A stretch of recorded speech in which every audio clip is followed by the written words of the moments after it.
So one of the things that we're finding in Seesaw at the end of this COVID season is that some of you have students whose parents sent most of their work in through the family app. For whatever reason, they couldn't get the home code working, or they wouldn't get the home code working, or they just didn't. And so you have items for a student, but they're all in the parents' inbox, or the inbox between you and the parent. And you want that information to be connected to the student's actual journal so that when it gets archived, the parents and students in the school have all of their information and it's able to go forward with them. Now, you might not want to take the whole student's work if the parents submitted a lot through the family app, but maybe you want to take some of their best work and make sure that at least that gets attached to the journal. So we're going to look at how to do that. So what we're going to do is we're going to come over to the inbox here. And this would be where you would find the messages from your parents with the work attached. Now, in my class, I only have student 12 with a parent attached.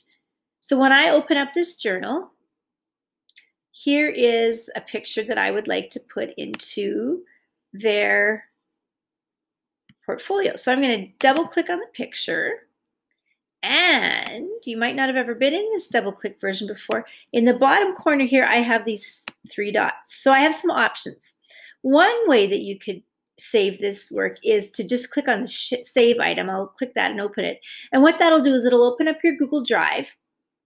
And so what you could do, or your desktop or wherever you're connected to, is you could make a folder with the student's name on, and then if you had 12 pictures that you wanted to save, you could save them all into there. You could get a link to that folder, and then you could paste that link into their Seesaw account, and then that would come up in a folder. So that's not as nice going forward. We're going to look at another option that I think is better, and we're going to go to Share Item.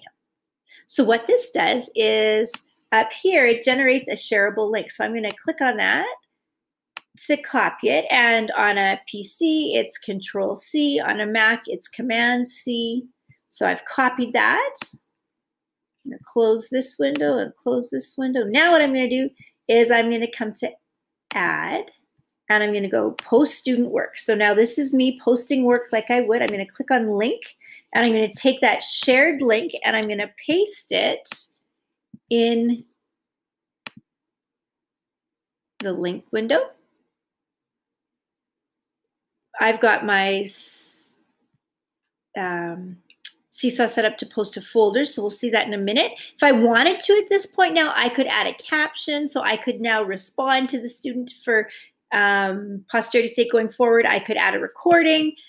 I'm just going to go to my check mark. I'm going to assign it to student 12. Because I'm still set up with not home learning codes on this account. And then I'm going to come down and I'm going to give it to 7-person school, and I'm going to make a check mark. So now this is going into student 12's work, and it's going to go into their 7-persons folder.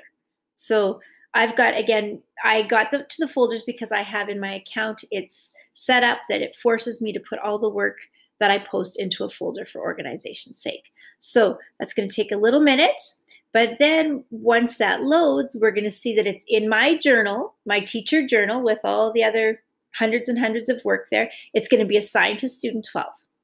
And so what we've done is we've taken it out of that family app where it's not viewable by me or by the student going forward unless I go into that parent message.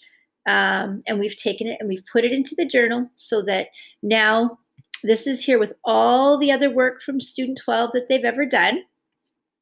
And when this account gets archived for student 12, the work will come with it. So if you move it from the parent app into the journal, that work can go forward with the student and be archived. So here's student 12. And then if I click on folders and I come down to 7-persons, I can see there's only one item in that 7-persons folder.